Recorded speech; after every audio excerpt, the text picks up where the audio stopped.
இப்போ நம்ம செய்யறது கொத்தமல்லி சாம்பார். அதுக்கு ஒரு 3/4 கப் சாம்பார் துவரம் பருப்பு எடுத்துக்கிட்டேன். கழுவி எடுத்துகிட்டு வரலாம்.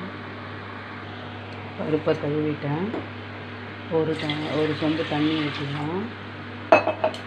4 பச்சை மிளகாய், தக்காளியை கழுவிக்கலாம். முதல்ல இதெல்லாம் போட்டு வேக வச்சுட்டு அப்புறமா தான் கொத்தமல்லி போட்டு ஒரே விசில் வர வச்சு கடைய வேண்டியது தான். தக்காளி போட்டுக்கலாம். மொத்தம் 3 தக்காளி.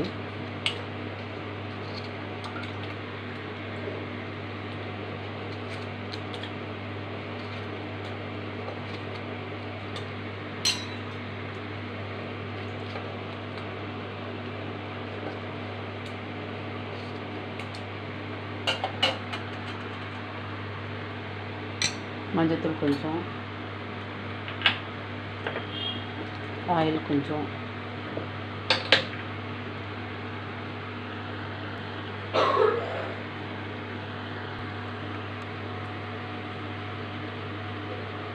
ஒரே ஒரு வெங்காயம்,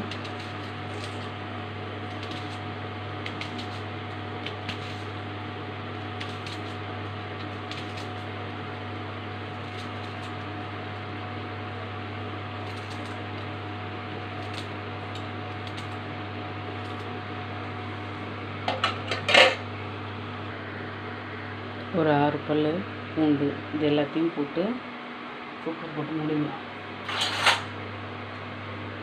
நல்லா கலக்கி விட்டு நல்லா ஒரு 4 விசில் வந்ததுக்கப்புறம் கொத்தமல்லி போடலாம். மூடிடலாம்.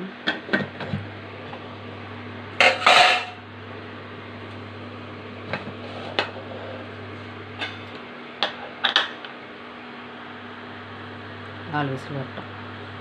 சேனலை லைக் பண்ணுங்கள், சப்ஸ்கிரைப் பண்ணுங்கள்.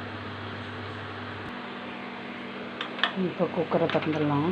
வேறு இறங்கிடுச்சு.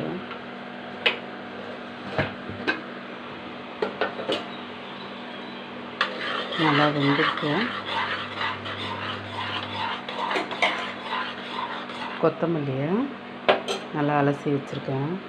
நல்லா செம்மண் நிறைய இருக்கும். அதனால் ஒரு வாட்டிக்கு 4 வாட்டி நல்லா கழுவிக்கணும்.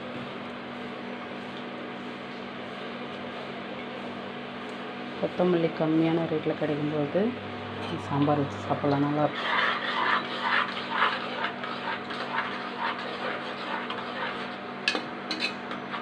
ஒரு 1/2 டம்ளர்